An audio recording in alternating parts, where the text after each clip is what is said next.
I think we must prepare for a little sugar coma today.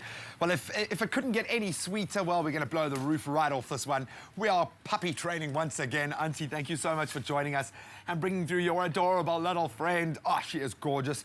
Last week, we started broaching the idea of puppy training as it relates to socializing your puppy, dealing specifically with biting. And we received a fantastic letter from Jeanette Duplessis, basically asking what to do about a puppy that is biting too hard. When you play with her, she can't grade how hard she is biting, and she's biting the face and the hands, and it's starting to really hurt. Now we're moving on to inanimate objects, chewing the couch, chewing the chairs. How do we control our puppy's quite clearly very natural instinct in this regard? Well, first of all, I think the most important thing is, quite right, you want to be careful of how you correct your puppy, because your choices of punishes or rewarding directly influences your relationship. And you want the puppy to know that you are a safe human being to be around, and this will lead to a productive learning environment, rather than puppy that wants to be elsewhere because you're too hectic. Okay, so we want puppy to want to learn. Right, so now, 2 reasons why puppy chews. Firstly, they're teething. They've got about 24 teeth that come out roughly around 5-6 weeks of age, and they're fine, and those fall out just like humans. And then those, the final set of teeth, around about 42 odd teeth, come out at around about 8 months. Sure. So it's a long teething period. Yeah, you can understand that compulsion. When they're teething, their gums itch. And when their gums itch, the only way they can relieve that itchy pain is to chew. So the secret is to leave stuff around for them to chew. Similar to a puppy's chewing ring, you get the similar sort of thing for puppies. Okay. Like you do for babies. And the other thing, you can soak a dishcloth in water, put it in the freezer, and let puppy chew on that, because the cold helps immensely. Okay. And there's a lot of other ways that you can help. So secret is to leave things down for puppy to chew. The second reason they're chewing is because they're bored. And again, if you do not leave toys down for them to get busy with, they're going to pick on what they're going to chew.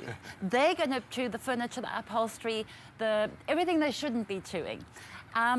You'll find that a lot of people, they chew things like the remote control or an Italian shoe.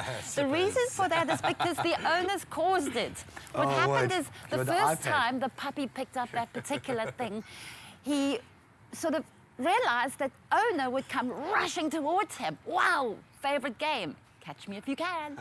So in essence, the owner has caused You're almost reinforcing that behavior. You are in fact reinforcing it. So what you want to do is you actually want to do exactly the same thing to, I'm going to use my shoe, the same thing to the toys to make them the best thing in the world. So it would be Look at that.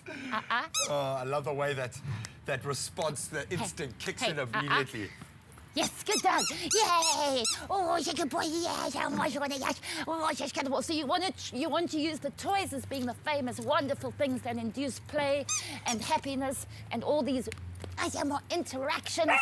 Oh, What was that? that? Did you step on the... Yeah, I think you stepped on that sharp thing. Hey, you popsicle, yay. So invariably, if you then take... If you then take shoe and toy and throw them together, a couple of repetitions. Oh, I love that naughty face. Hey, pups. Yes, good. Ups. Hey. You'll get it. Oh, that is a naughty face. Yes, good dog. Oh, you want to yay. Oh, he's a boy, he's a boy. Oh, he's got a ball. So you want to create the toys as being the things. The fun thing, The fun things, so not the shoe. Not the sock. And I think for me, the big lesson here is the reinforcement doesn't come from a negative association. Correct. Make the thing that you don't want them to play with as mundane and uninteresting as possible. Reinforce with positivity. Yeah. Oh, and then look how we embrace the game. If you've ended on a negative, you have taught nothing. Oh, I love that. Well, if must end on a positive. If that thought endures for the rest of the day, we will have done our job. Thank you for being such a naughty puppy. I look forward to seeing the improvements in our next session. Ansie, thank you so much. Keep your feedback. If you've got questions about your pet that you'd like us to deal with, please send them through to our Expresso Show Facebook page. Well, Mr. Eric Landon is in the house. We're going to take a quick break and then meet one of the greatest patissiers in the world and one of the nicest guys as well. Stick around. He's strong, he's tough, he's Bob. Bobtail, SA's most loved dog food for strong South African dogs.